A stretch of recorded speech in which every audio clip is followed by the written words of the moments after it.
Bonjour, voici le montage d'une fourmi, l'allude.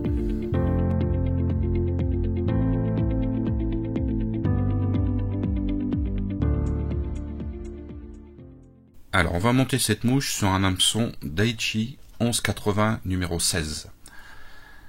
Donc je fais un premier roulement sur la hampe de l'hameçon avec un fil de montage noir 12-0.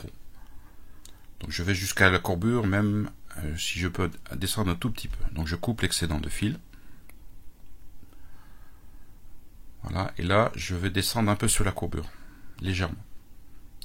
Donc pour faire ce montage, je vais utiliser soit de la mousse fine ici, en épaisseur 2 mm, ou soit si vous en trouvez du néoprène fin de la même épaisseur, qui est un petit peu plus souple, un petit peu plus facile à utiliser, mais un petit peu plus fragile. Donc on va faire cette mouche avec de la mousse fine noire. Donc je vais couper une petite bande de 2 à 3 mm de largeur, sur 5 ou 6 cm de long. Voilà. Donc si vous avez plusieurs bouches à faire, je vous conseille c'est de couper plusieurs bandes. Donc ça vous donne. Vous pouvez faire varier un petit peu les longueurs, comme les largeurs, comme ça vous aurez des mouches un peu différentes. Donc je vais attacher dans un premier temps, mais il faut penser à couper l'extrémité de votre mousse comme ça en pointe. Donc j'attache la mousse là où j'ai coupé. Donc je fais bien attention que la mousse, cette bandelette de mousse soit bien dans l'axe de la hampe. Ça c'est important. Et là, avec le fil de montage, je vais faire des enroulements. Je vais faire une petite boule. Ça va donner, quand je vais rabattre la mousse sur cette boule, ça va donner un petit peu plus de volume, un petit peu plus de grosseur. Donc là, il faut aller doucement, comme c'est un petit hameçon. On enroule. Donc il n'y a pas besoin de faire une grosse boule, mais déjà, en plus, ça va faire une sorte un support sur lequel la mousse va se poser. Donc pour que tout ça ne bouge pas, parce que sa tendance, la mousse est un peu souple, je vais mettre une petite goutte de cyanolite sur la petite boule que je viens de former. Voilà. Comme ça, la colle, tout va fixer, ça évitera que la mousse bascule sur le côté. Et là, je vais, avec le fil de montage, attacher une première fois. Donc, je fais attention que la mousse reste bien dans l'axe, qu'elle soit pas sur la petite boule ne soit pas sur le côté. Je reviens un peu dessus. Voilà. Et vous voyez, ça fait une jolie boule de mousse. Du foam, on appelle ça. Donc là, je passe devant, je fais quelques enroulements, et je refais une deuxième petite boule. Voilà. En me plaçant bien à ce niveau-là. Voilà, je fais un petit enroulement. Je tire. Et je serre. Alors il faut faire attention parce que ça, vous voyez, ça a tendance vraiment à basculer. Donc avec votre doigt, il faut bien tenir la mousse pour éviter que ça bascule. Voilà, quand votre deuxième boule est faite, on va faire un enroulement et tout en avançant dans la direction de l'œillet, voilà, on va faire une petite base qui va nous servir à mettre les ailes et ensuite les poils de lièvre ou une plume de coq. Donc il faut avancer assez près de l'œillet, mais pas trop près. Vous voyez, il faut laisser quand même une petite distance. Voilà, donc je redresse. Donc là c'est bon, parfait, j'ai une grosse boule pour l'abdomen, petite boule pour le thorax. Et là je vais couper la bande de mousse juste au-dessus de l'œillet, qui formera, je dirais un petit peu, qui va suggérer la tête de l'insecte. Voilà, en forme un petit peu triangulaire. Donc pour faire cette mouche, pour les ailes, on va utiliser ce qu'on appelle du zinc. Alors du zinc, c'est du feuillard. Ça s'appelle du feuillard à l'origine. Donc c'est très résistant dans un sens, mais si vous voyez, si vous le prenez dans le sens de la longueur, ça se défait très facilement. Et ça, vous pouvez faire les petites bandes suffisamment larges pour pouvoir les découper après pour faire les ailes. Donc vous prenez votre bande que vous venez de faire, vous voyez, 3-4 cm, et là avec une paire de ciseaux, vous coupez des petites bandes de zinc d'à peu près 3 mm, 2-3 mm, en fonction de l'insecte. Vous prenez un bout, vous voyez, et hop, vous tirez, et ça vous fait une jolie petite bande bien régulière. Alors pour faire des ailes, je dirais une paire d'ailes régulières, je prends ma pince à Bruxelles, je la prends au milieu, et là avec mes doigts je la rabats. Alors là il faut faire bien attention, il faut qu'elle soit bien l'une en face de l'autre, ça soit pas décalé. Là je reprends avec ma pince Bruxelles, voilà, là c'est prêt,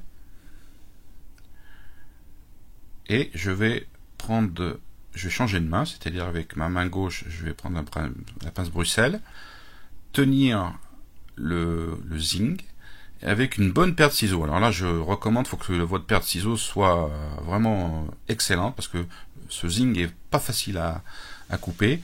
Vous formez l'extrémité de vos ailes, vous allez les arrondir. Un mauvais ciseau, vous n'y arriverez pas, hein. Donc il faut un ciseau qui coupe parfaitement. Voilà. Donc on va réduire un tout petit peu. Donc voilà, moi j'ai ma paire d'ailes, et là je coupe à la base pour les dissocier. Ça va les séparer. Et je vais me retrouver avec une paire d'ailes, enfin je dirais des ailes identiques.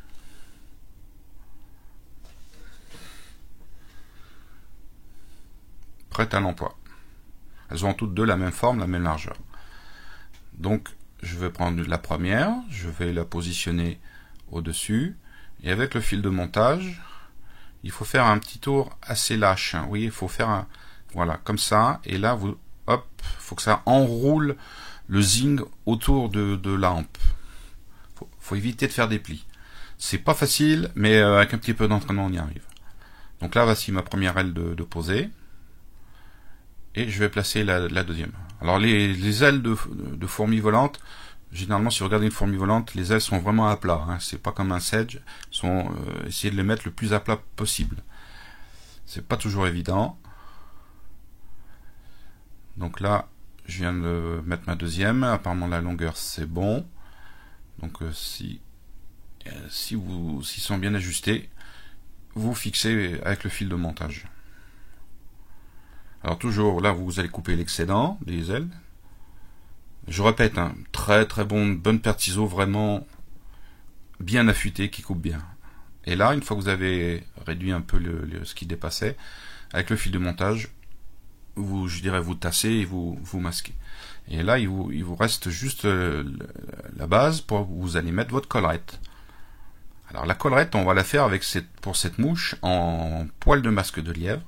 Alors comme une collerette en lièvre, donc on va prendre une toute petite touffe de poil, le plus long possible, donc vous allez couper au ras de la peau. Donc vous allez enlever, déjà vous allez sélectionner un petit peu les meilleures parties, les meilleures portions, en prenant par l'extrémité, et vous enlevez toute la bourre qui se trouve à l'intérieur des poils, là, tout doucement, jusqu'à ce que vous ayez plus que les poils. Voilà, ça vous fait une petite sélection de poils vraiment sympa. Et on va faire la collerette, comme une collerette en lièvre, hein, pareil. Alors là, je vais pas chercher à bien les aligner, que ça fasse une belle collerette parfaite. Non. Là, je vais les poser, régulièrement. Mais moi, dans ce genre de montage, j'aime bien que les poils partent un petit peu dans tous les sens. Ça soit vraiment un peu en vrac. Pour moi, ça imite vraiment les pattes de l'insecte, et je trouve que c'est un peu plus réaliste. C'est pas très joli à voir, mais je trouve que c'est plus réaliste, et je pense que c'est plus efficace. Donc on coupe la base des poils, on va laisser à peu près moitié d'un côté, moitié de l'autre. Donc on va torsader.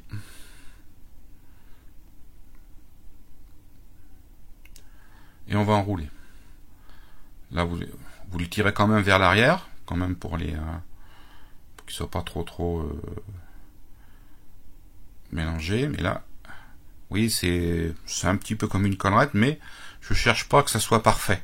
Avec le poil de lièvre, si c'est pas très joli, pour moi c'est là où ça prend le mieux. Voilà.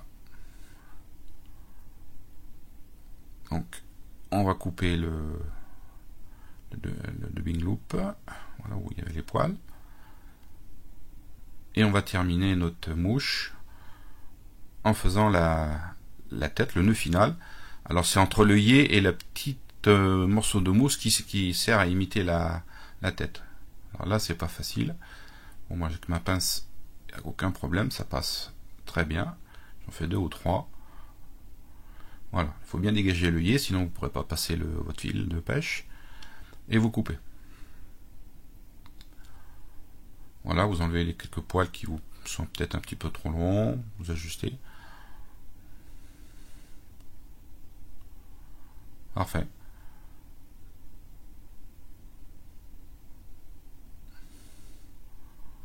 Vous ajustez les ailes. Alors le suzzing, c'est vraiment très fin, très imitatif. Hein. C'est très léger, c'est un petit peu difficile à manier, mais après on fait de très belles choses avec. Ensuite, on va mettre une petite goutte de cyanolite dessous pour fixer le tout. Et votre mouche est terminée. Alors si vous aimez les montages un petit peu plus réguliers, vous pouvez faire le même montage, mais en mettant ici en faisant une collerette avec un hacle de coque noir. Voilà, donc ça vous fait une mouche un petit peu plus régulière. Et vous pouvez mettre aussi une collerette en cul de canard, bien sûr. Voilà. À bientôt.